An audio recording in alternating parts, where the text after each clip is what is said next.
आज दुनिया के सारे मुसलमानों की नजरें सिर्फ एक इंसान पर टिकी हुई है, इमाम मेहदी। हर कोई इस इंतजार में है कि कब इमाम मेहदी आए और मुसलमानों को क़यादत फराहम करें ताकि मुसलमान पूरी दुनिया पर हुक्मरानी कर सकें। लेकिन हर कोई ये जानना चाहता है कि इमाम मेहदी आएंगे कब। क्या इमाम मेहदी का ज़हूर सिर्फ मुसलमानों की किताब में ही लिखा है या फिर दुनिया के मुख्तलिफ मज़ाहिब की किताबों में भी इमाम मेहदी के आने की पेशगोइयां की गई हैं? और सबसे बढ़कर इमाम मेहदी आखिर किस तरह आज की इस दुनिया में आकर दुनिया की सुपर पावर्स का मुकाबला करेंगे? तो चलिए जानते हैं।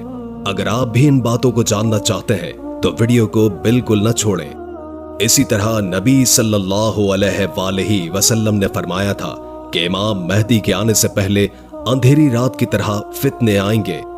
इंसान सुबह के वक्त मोमिन होगा और रात के वक्त मुनाफिक। और आज आप देख रहे हैं कि सबसे ज्यादा फितने अरब में हैं, जहां हर वक्त जंग चलती रहती है। इसी तरह मीडिया सबसे बड़ा प्रोपेगेंडा फैला रहा है, जिसका कुछ पता नहीं कि क्या सच है और झूठ क्या है। लेकिन कई पेशगोइयां ऐसी भी हैं जो अभी पूरी नहीं हुई हैं।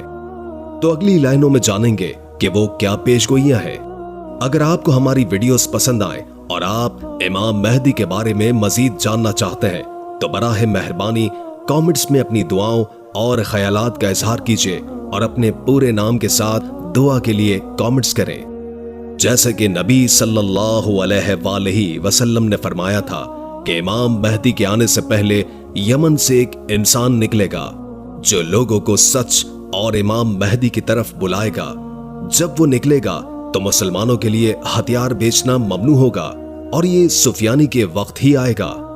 इस वक्त अगर देखा जाए तो यमन में हूसियों का गिरोह ऐसा है जो फलस्तीन के साथ खड़ा है, जो कि खुद को अहले बैत की नस्ल से कहते हैं। ये हूसी इसराइल के जहाजों को तबाह करते हैं जो यमन के करीब से गुजरते हैं। तो हो सकता है कि वो इन्हीं में से कोई हो। ये जो लफ्ज है मेहदी, इसका मतलब होता है रहनुमाई करने वाला, यानी कि वो इंसान जो लोगों को जुल्म से निकालकर फतह दिलाए। और ये तसव्वुर नबी सल्लल्लाहु अलैहि वसल्लम के आने से पहले दुनिया में मौजूद था। आप सल्लल्लाहु अलैहि वसल्लम से हजारों साल पहले हजरत नूह अलैहिस्सलाम के दौर में, जब लोग हद से ज्यादा करप्ट हो चुके थे, बुत परस्ती, करप्शन, जुल्म और नाइंसाफी लोगों में भरी हुई थी। लेकिन उस वक्त कुछ नेक लोग भी जिंदा थे। वो लोग अल्लाह से दुआ करते थे कि ए अल्लाह, तू किसी ऐसे इंसान को भेज जो इंसानियत को एक नया मोड़ दे। तो अल्लाह ने उनकी दुआ कबूल की और हजरत नूह अलैहिस्सलाम को भेजा। उन्होंने उन लोगों को 950 साल तक नसीहत की, लेकिन इंसानियत बदतरीन हो चुकी थी। उन्होंने हजरत नूह अलैहिस्सलाम की बात नहीं मानी, मां सिवाय कुछ नेक लोगों के। तो अल्लाह ने हजरत नूह अलैहिस्सलाम को एक कश्ती बनाने का हुक्म दिया। हजरत नूह अलैहिस्सलाम ने कश्ती तैयार की और हर किस्म के जानवरों को अपने साथ ले लिया, जिसके बाद एक बहुत बड़ा सैलाब आया जिसने उन लोगों को खत्म कर दिया। और इसके बाद हजरत नूह अलैहिस्सलाम ने अपने पैरोकारों के साथ एक नई शुरुआत की। हजरत नूह अलैहिस्सलाम के कई सदियों के बाद फिर से इंसानियत बुत परस्ती में मुब्तला हो गई। उस वक्त की किताबों में यह भी लिखा था कि एक ऐसा इंसान आने वाला है जो अल्लाह का दोस्त होगा। वो हजरत इब्राहीम अलैहिस्सलाम थे। फिर हजरत इब्राहीम अलैहिस्सलाम ने बुत परस्ती को छोड़कर तौहीद का पैगाम दिया और लोगों को हिदायत दी। हजरत इब्राहीम अलैहिस्सलाम के कई सदियों के बाद बनी इसराइल मिस्र में बड़ी तादाद में बढ़ने लगे। लेकिन उस वक्त मिस्र पर फिरौन की हुक्मरानी थी। फिरौन को बनी इसराइल से खतरा महसूस हुआ और उसने बनी इसराइल को अपना गुलाम बना लिया और उन पर जुल्म किया। कई सालों तक बनी इसराइल पर जुल्म होता रहा और वो लोग अल्लाह से दुआएं करते रहे कि तू ऐसा नबी भेज जो हमें इस गुलामी से आजाद करे। तो अल्लाह ने उनकी तरफ हजरत मूसा अलैहिस्सलाम को भेजा। हजरत मूसा अलैहिस्सलाम ने फिरौन को शिकस्त देकर बनी इसराइल को आजाद किया। हजरत मूसा अलैहिस्सलाम से कई सदियों के बाद हजरत ईसा अलैहिस्सलाम का वक्त आया। उस वक्त बनी इसराइल फलस्तीन में रोमी सल्तनत के ज़ेरे तसल्लुत थे और वहां के करप्ट मजहबी पेशवा थे। कई वक्त तक उनमें कोई नबी नहीं आया था। बनी इसराइल एक मसीहा के इंतजार में थे और उनकी किताबों में भी उसके आने की खबरें थी। आज भी बाइबल मौजूद है। फिर वो मसीहा हजरत ईसा अलैहिस्सलाम की सूरत में आया, लेकिन फिर भी बनी इसराइल ने उनके खिलाफ साजिशें की, तो अल्लाह ने हजरत ईसा अलैहिस्सलाम को आसमानों पर उठा लिया। हजरत ईसा अलैहिस्सलाम के बाद जब अरब में बुराई आम हो चुकी थी, तो उस वक्त यहूदियों की किताबों में एक अजीम नबी के आने की खबरें लिखी गई थी, और उस वक्त यहूदी भी उस नबी का उसी तरह इंतजार कर रहे थे जैसे आज मुसलमान इमाम मेहदी का इंतजार कर रहे हैं। यहां तक कि आज भी बाइबल में वो पेशगोइयां लिखी हैं। इसके बाद फिर नबी सल्लल्लाहु अलैहि वसल्लम ने ऐलान नबूवत किया। तो ये जो मसीहा का तसव्वुर है, ये बनी इसराइल में पहले से मौजूद था। इसी वजह से इस्लाम के एक अजीम स्कॉलर और शायर अल्लामा इकबाल भी इमाम मेहदी के इस तसव्वुर को नहीं मानते थे। उनका कहना था कि ये तसव्वुर मुसलमानों ने यहूदियों और ईसाइयों से लिया है। जब अब्बासी खिलाफत के दौर में मुसलमानों पर जुल्म हो रहा था, तो मुसलमानों में यह तसव्वुर फैलने लगा कि बहुत जल्द एक मसीहा आएगा जो सब कुछ ठीक कर देगा। अल्लामा इकबाल का कहना था कि मुसलमानों का किसी मसीहा के इंतजार में जुल्म सहना बहुत खतरनाक है। इसी वजह से वो इमाम मेहदी के इस तसव्वुर को नहीं मानते थे। सिर्फ अल्लामा इकबाल ही नहीं, बल्कि इब्ने खुल्दून जो कि एक स्कॉलर और फलसफी थे, वो भी इमाम मेहदी से मुतालिक हदीस की सनद से मुत्तफिक नहीं थे। लेकिन अगर देखा जाए तो इमाम मेहदी से मुतालिक हदीस तकरीबन हर बड़ी हदीस की किताब में मौजूद है, सिवाय बुखारी और मुस्लिम के। सुन्नी और शिया दोनों किताबों में कई अहदीस मौजूद हैं, वो भी बिल्कुल सही सनद के साथ। सिर्फ इस्लाम ही नहीं, बल्कि दुनिया के हर बड़े मजहब की किताबों में एक मसीहा के आने की पेशगोइयां मौजूद है। जैसे कि मेसोपोटामिया में एक चरवाहे का जिक्र मौजूद है जो मसीहा होगा, और मिस्र में ओसरेस नाम के इंसान का जिक्र मौजूद है जो जमीन को दोबारा जिंदा करेगा। इसी तरह जरतशी मजहब में एक जरतशरा नाम के इंसान का जिक्र है जो आखिर वक्त में पैदा होगा और एक बड़ी जंग लड़ेगा। इसी तरह हिंदू कल की अवतार को मानते हैं जो कि कलयुग के वक्त आएगा। वो सफेद रंग के घोड़े पर सवार होगा और उसके हाथ में तलवार होगी जो जुल्म के खिलाफ लड़ेगा और पूरी दुनिया में दीन फैलाएगा।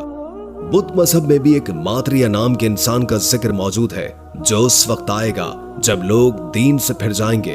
वो सच फैलाएगा और दुनिया को सीधी राह दिखाएगा। इसी तरह यहूदी भी अपने मसीहा को मानते हैं जो कि मुस्तकबिल में आने वाला है, लेकिन उनका वो मसीहा दज्जाल होगा जो उन्हें क़यादत देगा और तीसरा हैकल बनाएगा। वही ईसाई हजरत ईसा अलैहिस्सलाम के नुज़ूल को मानते हैं जिन्हें मुसलमान भी मानते हैं। तो ये मसीहा का तसव्वुर हर मजहब में मौजूद है, और इस्लाम में भी इमाम मेहदी का तसव्वुर खुद तख्लीक नहीं किया गया, बल्कि ये सही हदीसों में मौजूद है। यहां तक कि अमेरिका के सदर जो बाइडन भी इमाम मेहदी के बारे में जानते हैं। I did not know the difference that exists. I did not know what the hidden imam is. यानी मैं नहीं जानता था जो फर्क मौजूद है। मैं नहीं जानता था कि छुपे इमाम का क्या मतलब है। और नेतन्याहू भी ये जानते हैं कि मुसलमान दोबारा खिलाफत कायम करेंगे। They don't want any Western presence. Guess what? They have dreams. यानी वो कोई मगरिबी मौजूदगी नहीं चाहते। सोचो क्या, उनके पास ख्वाब है। लेकिन यहाँ सबसे बड़ा सवाल यह है कि आखिर इमाम मेहदी इस दुनिया की बड़ी ताकतों का मुकाबला किस तरह करेंगे, जिनके पास जदीद हथियार है और जो इस पूरी दुनिया की मईशत को कंट्रोल करते हैं। उनके पास आज के हर मुसलमान का डेटा मौजूद है। आखिर एक इंसान किस तरह इन सबको शिकस्त देगा, जबकि इमाम मेहदी के इस दुनिया में आने से पहले हालात और ज्यादा मुश्किल हो जाएंगे। शाम में जुल्म हो रहा होगा जो आज भी हो रहा है। दज्जाली निजाम आ चुका होगा। ग्रेटर इसराइल बन चुका होगा, जैसे खुद नेतन्याहू ने पूरी दुनिया के सामने दिखाया है। फिर मशरिक़ वस्ता में तब्दीलियां आएंगी और हम वो मुमकिनात लेकर आएंगे। करप्शन, जुल्म, नाइंसाफी लोगों में भरी हुई होगी, लेकिन उस वक्त कुछ नेक लोग भी जिंदा थे। वो लोग अल्लाह से दुआ करते थे कि ऐ अल्लाह, तू किसी ऐसे इंसान को भेज जो इंसानियत को एक नया मोड़ दे। तो अल्लाह ने उनकी दुआ कबूल की और उनमें हजरत नूह अलैहिस्सलाम को भेजा। انہوں نے ان لوگوں کو 950 سال تک نصیحت کی، لیکن انسانیت بدترین ہو چکی تھی۔ انہوں نے حضرت نوح علیہ السلام کی بات نہیں مانی سوائے کچھ نیک لوگوں کے، تو اللہ نے حضرت نوح علیہ السلام کو ایک کشتی بنانے کا حکم دیا۔ حضرت نوح علیہ السلام نے کشتی تیار کی اور ہر قسم کے جانوروں کو اپنے ساتھ لے لیا، جس کے بعد ایک بہت بڑا سیلاب آیا جس نے ان لوگوں کو ختم کر دیا۔ اور اس کے بعد حضرت نوح علیہ السلام نے اپنے پیروکاروں کے ساتھ ایک نئی شروعات کی۔ حضرت نوح علیہ السلام کے کئی صدیوں کے بعد پھر سے انسانیت بت پرستی میں مبتلا ہو گئی۔ اس وقت کی کتابوں میں یہ بھی لکھا تھا کہ ایک ایسا انسان آنے والا ہے جو کہ اللہ کا دوست ہوگا، جو کہ حضرت ابراہیم علیہ السلام تھے۔ پھر حضرت ابراہیم علیہ السلام نے بت پرستی کو چھوڑ کر توحید کا پیغام دیا اور لوگوں کو ہدایت دی۔ حضرت ابراہیم علیہ السلام کے کئی صدیوں کے بعد بنی اسرائیل مصر میں بڑی تعداد میں بڑھنے لگے، لیکن اس وقت مصر پر فرعون کی حکمرانی تھی۔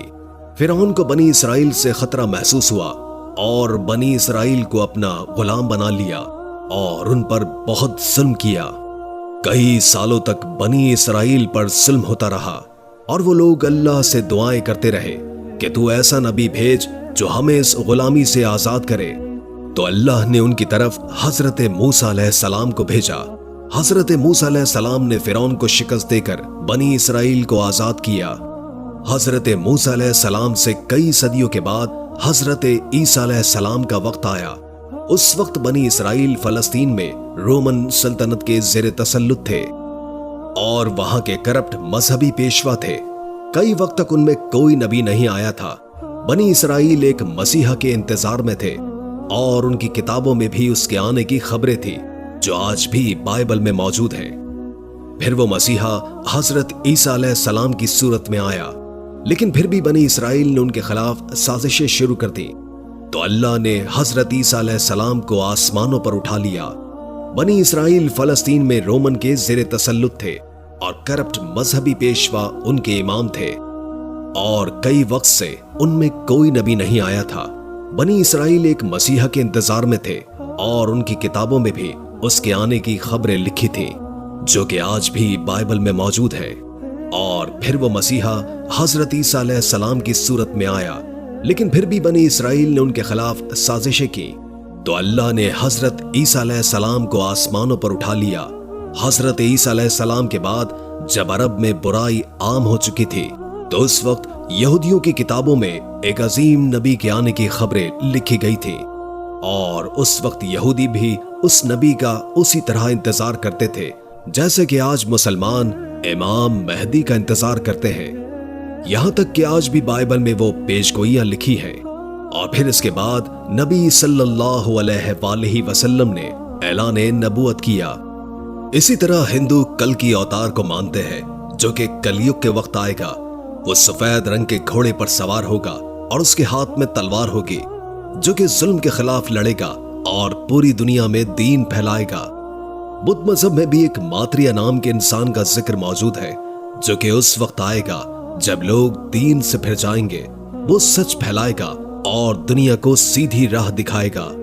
اسی طرح یہودی بھی اپنے مسیحا کو مانتے ہیں جو کہ مستقبل میں آنے والا ہے، لیکن ان کا وہ مسیحا دجال ہوگا جو کہ انہیں قیادت دے گا اور تیسرا ہیکل بنائے گا۔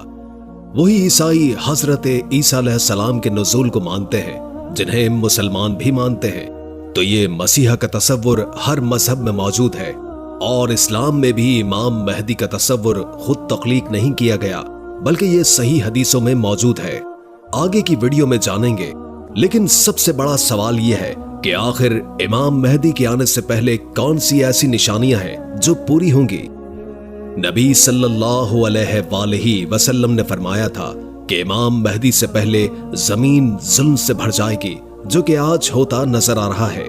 فلسطین، شام، عراق، افغانستان، یمن اور کشمیر، ان سب جگہوں میں ظلم ہو رہا ہے، اور کس طرح کرپٹ حکومت مسلم ممالک پر حکمرانی کر رہی ہے جنہیں کنٹرول یہودی کر رہے ہیں۔ سود آج پوری دنیا کی معیشت بن چکا ہے۔ مسلمانوں کو دہشت گرد سمجھا جاتا ہے۔ اسکالرز ریال کے لیے دین بیچ رہے ہیں۔ یقیناً زمین ظلم سے بھر چکی ہے۔ इसी तरह नबी सल्लल्लाहु अलैहि वसल्लम ने फरमाया था कि इमाम महदी के आने से पहले अंधेरी रात की तरह फितने आएंगे। इंसान सुबह के वक्त मोमिन होगा और रात के वक्त मुनाफिक। और आज आप देख रहे हैं कि सबसे ज्यादा फितने अरब में है, जहां हर वक्त जंग चलती रहती है। इसी तरह मीडिया सबसे बड़ा प्रोपेगेंडा फैला रहा है, जिसका कुछ पता नहीं कि क्या सच है और झूठ क्या है। लेकिन कई पेशगोइयां ऐसी भी हैं जो अभी पूरी नहीं हुई है। इसी तरह नबी सल्लल्लाहु अलैहि वसल्लम ने फरमाया था कि मशरिक से एक बहुत बड़ी आग निकलेगी जो कि 3 रातों तक देखी जाएगी। लोग उसे देखकर खौफ का शिकार हो जाएंगे। अब ये आग एक न्यूक्लियर धमाका भी हो सकता है, जैसे कि ईरान जो कि अरब के मशरिक में है, वो खुफिया तौर पर न्यूक्लियर हथियार बना रहा है। तो हो सकता है कि ईरान एक बहुत बड़ा न्यूक्लियर टेस्ट करे, क्योंकि अमेरिका और इसराइल सब ईरान के न्यूक्लियर हथियारों के बनाने से डरे हुए हैं। तो अगर ईरान ने यह न्यूक्लियर धमाका किया तो इससे वाकई लोग डर जाएंगे। और जैसे कि नबी सल्लल्लाहु अलैहि वसल्लम ने फरमाया था कि ये आग 3 दिनों तक जारी रहेगी। इसका मतलब यह है कि मीडिया भी इसकी कवरेज करेगा। इमाम जाफर सादिक अलैहिस्सलाम ने फरमाया था कि इमाम महदी के ज़हूर से 15 दिन पहले एक इंसान को काबे के करीब कत्ल किया जाएगा। उसका नाम नफ्से ज़किया होगा। ये इंसान गालिबन एक इस्लामी एक्टिविस्ट होगा जो कि लोगों को सच बताने की कोशिश करेगा, लेकिन सऊदी हुकूमत शायद उसे कत्ल करवा देगी। तो ये कुछ ऐसी निशानियां हैं जो इमाम महदी के आने से पहले पूरी होंगी, लेकिन ये निशानियां भी बहुत जल्द पूरी होने वाली हैं, क्योंकि नबी सल्लल्लाहु अलैहि वसल्लम ने फरमाया था कि आखिर वक्त में कयामत की निशानियां इस तरह पूरी होंगी जैसे कि तस्बीह टूटने के बाद उसके दाने एक के बाद एक गिरते चले जाते हैं। तो हमारी अगली वीडियो में इसी डॉक्यूमेंट्री के हवाले से मजीद अहम मालूमात आएंगी। लिहाजा आप तमाम दोस्तों से दरखास्त है कि इस वीडियो को लाइक करें और हमारे चैनल को सब्सक्राइब कर लें, ताकि आप तक हमारी वीडियोस का नोटिफिकेशन पहुंच सके। इसके बाद आप मजीद अहम मौज़ूआत के बारे में जान सकेंगे।